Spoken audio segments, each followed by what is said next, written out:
Hello, and here we are with part 2 from my Burnout Buster book, which is subtitled Discover Your Red Flags and What to Do About Them. So today we have flag number 2. So let me tell you a little bit about that. Number 2, when you're in pursuit of perfection. Are you a perfectionist? Do you like things to be just so? Are you always trying to make it better and better than it was last time? Or do you strive for it to be good enough? And when do you actually recognise that it is good enough? So let me read to you from the book today. Do you know that when Arabian carpets are made, they're made imperfect on purpose?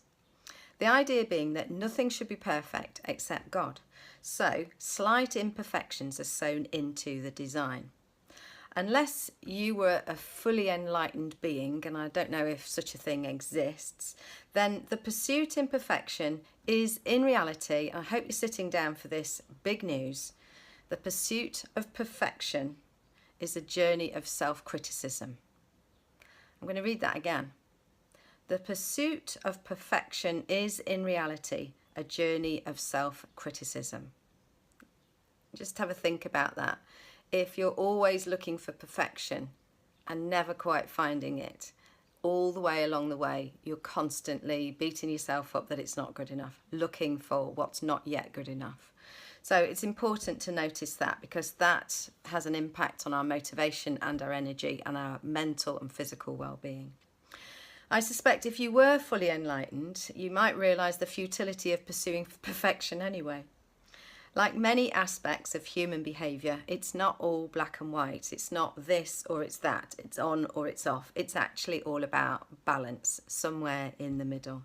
And of course, we want things to be the best that they can be. But can you ever win if it's all about perfection? Do you ever get to say, there it is, well done me?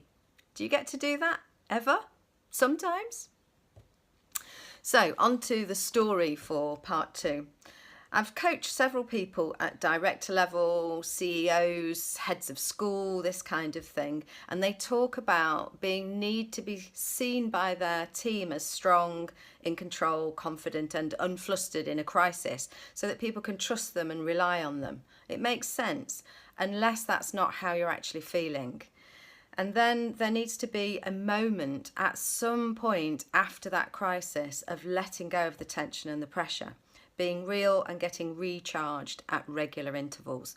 If we are constantly, it's okay, I'm fine, then that tension is going to put the body on high alert for too much of the time, and we're going to wear out our resources. One leader suggested to me that hubris is toxic for an organisation. So everyone kidding themselves that everything's fine and we're doing really well, when actually we're not, and we need to talk about what needs fixing. I once remember an interview with a consultant who'd been asked to help a commercial organisation with their burnout problem. So there's a lot of staff who were staying till past 11 o'clock at night to get work done, and the cracks were beginning to show. The consultant interviewed everyone individually, confidentially, and one amazing fact came up with every single person, and it was that they didn't need to stay late. So how crazy is that? They didn't need to stay late, but because everybody else was, they didn't want to be seen as not busy enough. The culture of working hard, or at least being seen to work hard and still appear like everything's fine, was certainly toxic in that company. The very fact that we now have a word presenteeism in our vocabulary to describe people working for more hours than they're paid for and still coming in to work when you're ill speaks volumes. Some organisations have estimated that presenteeism costs them more in the long run than absenteeism through ill health, due to people simply wearing out or being in work when they're just not at full capacity to do a good job. So here's the burnout buster for part 2, for the second red flag in the book, and this comes under the heading of compassion from my care model. If you can work out beforehand what good enough might look like in each situation, then you'll know when to stop and you'll know when to celebrate success. Brené Brown, the author, an American amazing social scientist, she talks about saying, what does done look like? And if you've sorted that out, then you know when to switch off. You know when to say, yay, we've done it. So stop setting impossible targets and then beating yourself up for not achieving these impossible targets. You might set a big goal, but you need to notice the little wins along the way and know when to stop pushing. One of my least favourite motivational sayings is never ever give up. And I see posters on it. I just think, how many people are heeding that advice and burning out, pushing and pushing and pushing themselves when actually they need to take a rest?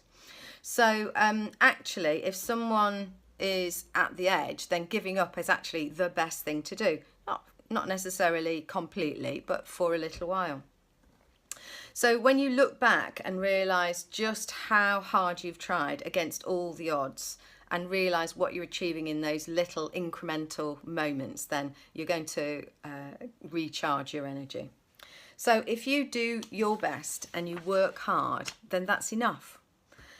Be kind in your mind. Being kind in your mind has more of an impact than you can possibly imagine. And in the book that I'm just completing on the care model, I go into much more detail around the science of being kind in your mind.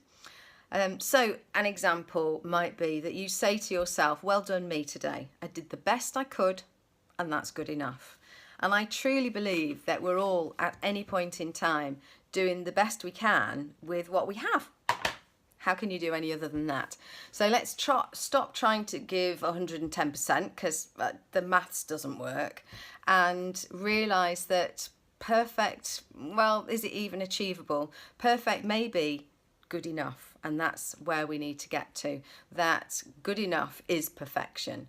And another phrase that I do like is that progress is better than perfection. So do something. It doesn't need to be perfect. So that's the second red flag from my book Burnout Buster. So if that's your thing, that sometimes you strive for perfection and you're pushing yourself on harder than actually makes any sense, drives you crazy, wears you out, or just takes more time than is necessary, then maybe start to think about noticing those incremental moves towards success. So that's it for that part of the book, and I hope you've enjoyed the video, and feel free to comment about your perfection perspective. Bye for now.